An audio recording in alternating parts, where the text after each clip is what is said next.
Yeah, I liked it. She made me want to go out and buy rubbers right now. I live stream 4 days a week. Make sure you check out my Twitch and my other YouTube channel. Those links are down below. Also, I have a Patreon that has more content on there that you haven't seen if you haven't joined. 32 teams in play. That means 4 wins is going to get you in the final match, with that 5th win getting you the $50K that everyone's chasing. Cotton. Well, there's an electricity. Today, I'm going to be watching movie bloopers that were kept in. In John Wick Chapter 3, Mark Dacascos improvised one of the funniest moments. While playing the villain Zero, he leaned in uncomfortably close to John Wick, even touching knees to show his fanboy obsession. Keanu Reeves stayed perfectly in character, and director Chad Stahelski loved it so much he kept it in. I'm a huge fan. John Wick. Wick? Wait, so maybe he had those lines, but he didn't need to sit like right next to him on the couch and then touch his knee. So him adding that to the character, if his lines were already, I'm a huge fan, John Wick, then that was good. Improvisation? I think that's more of him improvising, not so much of a blooper, since he did it on purpose. But that's cool, because it would get a reaction out of, what's his name? He just said it? John Wick.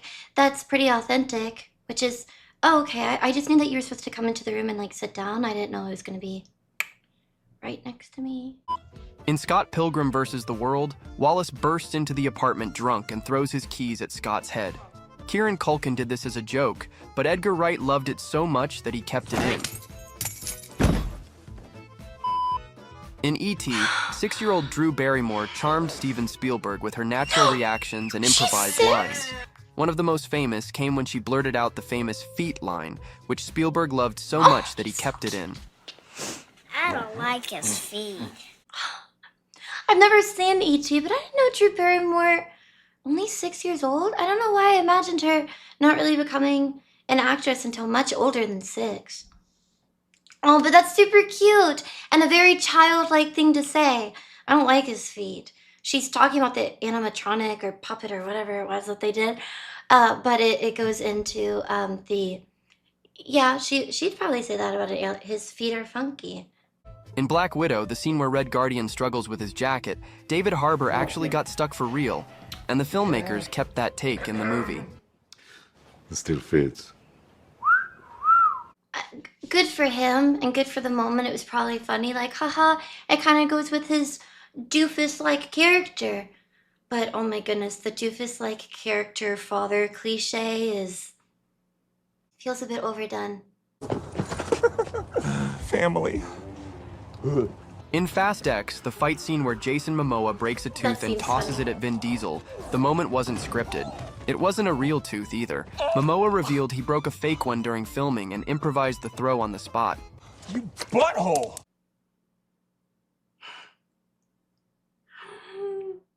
Okay, that seems very funny. I haven't really seen him in much. Only really know him as Khal Drogo. So it's so funny seeing him have such a different character here, like comedic, not seriously at all, or attempt to be serious, I don't know. And coming from Khal Drogo, who didn't have any understandable lines, but was a very intimidating character. When Kevin Kline's character opens a bottle of champagne in a Prairie Home Companion, the cork accidentally hits director Robert Altman in the forehead off camera. They decided to keep the take in the film. Sorry. We can, In Cabaret, while Brian is teaching Natalia English with Sally and Fritz watching, he hands Sally a plate of cake that accidentally falls on her chest. Thank you. The spill wasn't planned, but her reaction was so good that the director kept it in the film. Thank you. So much. That is so good. It was kind of a, not really prissy, but just appalled, but not an overreaction. Yeah, it seems really fitting. In Rogue One, Alan Tudyk improvised some of K2SO's funniest lines, including the moment when the droid slaps Diego Luna and warns, And there's a fresh one if you mouth off again. The ad-lib was so unexpected that Luna almost broke character, but managed to hold it together. That's a crazy ad-lib. Ad-lib?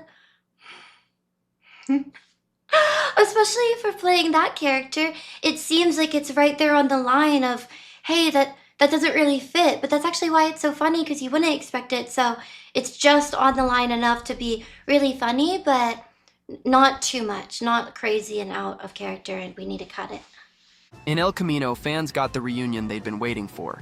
The movie also gave Jesse one last chance to say his iconic catchphrase, though it wasn't in the script. Aaron Paul improvised it on the spot while placing a tomato on a salad, saying it just slipped out naturally because he knew the character so well. Yeah, bitch. In Big, one of the funniest moments, where Tom Hanks eats baby corn like it's corn on the cob, wasn't in the script.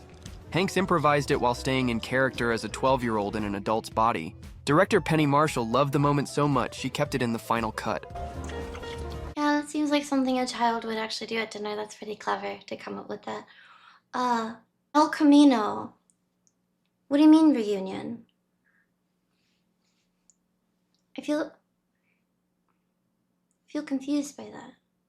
In Angel, John Deal played a silent serial killer, relying only on physical performance.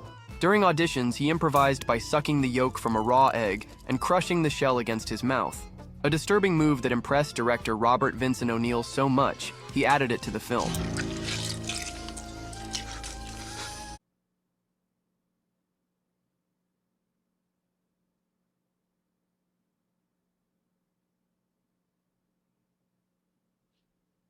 Remember, use Ramsey's Extra condoms. In Lethal Weapon 2, Jack McGee ad-libbed his line during the scene where everyone watches Murtaugh's daughter in a condom commercial. When Mel Gibson asked what he thought, McGee joked, Yeah, I liked it. She made me want to go out and buy rubbers right now. Danny Glover laughed so hard in the rehearsals that he spat out his sandwich, and the line ended up in the movie.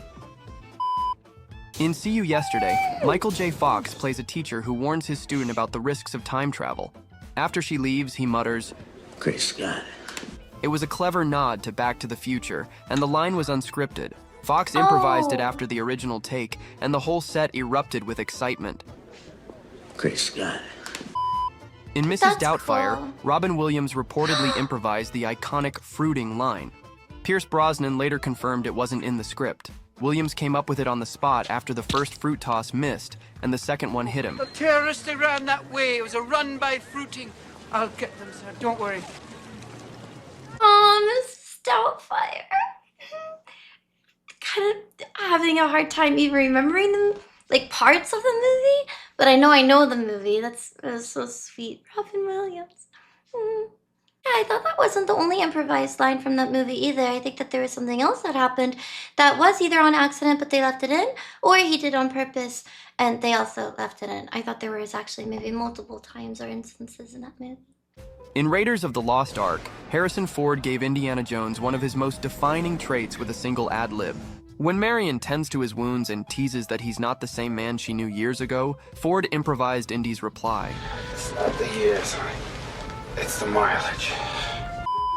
In Dog Day Afternoon, director Sidney Lumet broke his rule against improvising and allowed the actors to shape the dialogue. About 60% of the film ended up improvised, including Al Pacino's famous Attica chant. Pacino made it up on the spot, inspired by the real prison uprising, and it became one of the most powerful and unforgettable moments in movie history. But because it's improvised, imagine shouting that and nobody in the crowd reacts because they're like, wait, is this good? Is this leaving? I don't know. Like, I mean, they're all extras. They all know, and we're probably told in advance, hey, you can ad-lib. You can kind of come up with some of your improv, whatever you would like to do. So of course they would respond, but just kind of imagining. Would have been really awkward if they didn't. But that's cool. I didn't know there was a rule against it. I would think most of them would have rules against it. Hey, I would really like this movie to be exactly how it was written. Like, just make it easy for me. Let's get done with filming on a good schedule. No purposeful retake because you're making up stuff. Like, just do it how it's supposed to be. Maybe back in the day it was a little bit more loose. But I would imagine as of lately, they would be a little bit more picky with it. So it's cool that he just kind of came into it. And then most of the movie ended up being improv. In Lethal Weapon 3, Rene Russo improvised the lingerie line.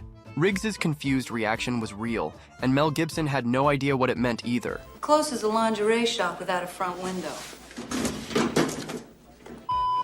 In Captain Marvel, Samuel L. Jackson improvised a gag during the Skrull autopsy, lifting the sheet to sneak a peek at the alien's private parts. The directors found it so funny and in character that they kept it in the film. In Alien, Ridley Scott kept the cast in the dark about just how gruesome the chestburster scene would be.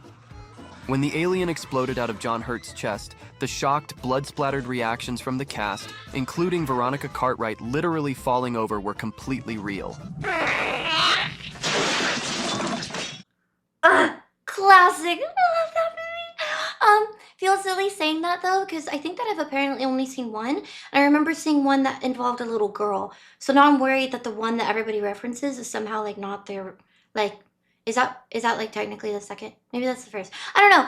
But I'm just gonna say, love that movie. Kind of seems a little corny now with the little but such a great concept. The idea of it being really terrifying because it's something that in a way technically is impregnating you and you die when it bursts out of your chest or your tummy.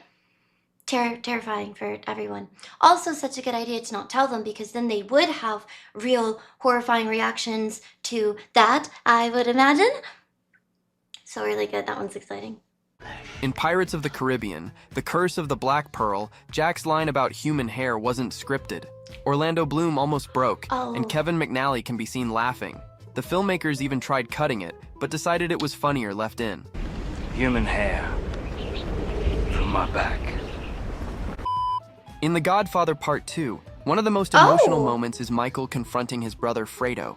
John Cazale added a subtle touch by sitting in a weak, low-backed chair, which made Fredo's protest seem smaller and more helpless, perfectly showing his vulnerability. Taking care of me? You're my kid brother, and you take care of me? That one's interesting. Thought it was going to be about the other part, so sorry for that reaction. I thought that's what he was going to talk about. Like, oh, he was just so passionate, and in the moment, he decided to improvise this. I was like, that's an interesting one to improvise because it very heavily has to do with another person. You just contact with another person. But never mind. In Shang-Chi and the Legend of the Ten Rings, Benedict Wong improvised Wong's pre-credits bit, pushing aside Sue and John's chairs before chugging Sue's drink. In A Few Good Men, Jack Nicholson turned a solid script into movie history with one improvised outburst. During the climactic courtroom scene, his character was originally meant to reply, "You already have the truth."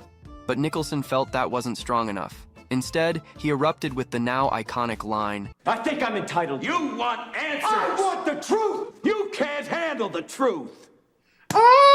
That's so much better. I already forgot what it was supposed to be. You don't want the truth.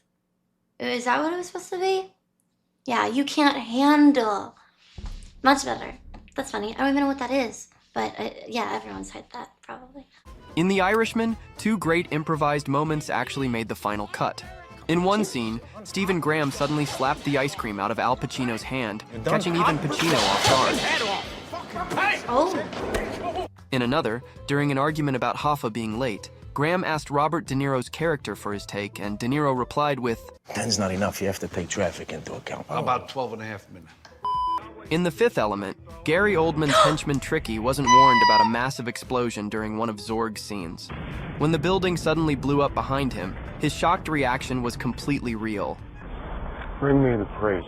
I know I love some of these movies, but maybe I should rewatch some of the older ones because I can tell that I don't actually remember really anything that happens. But I know I like them. I know I've seen them. I know I've seen The Fifth Element many times.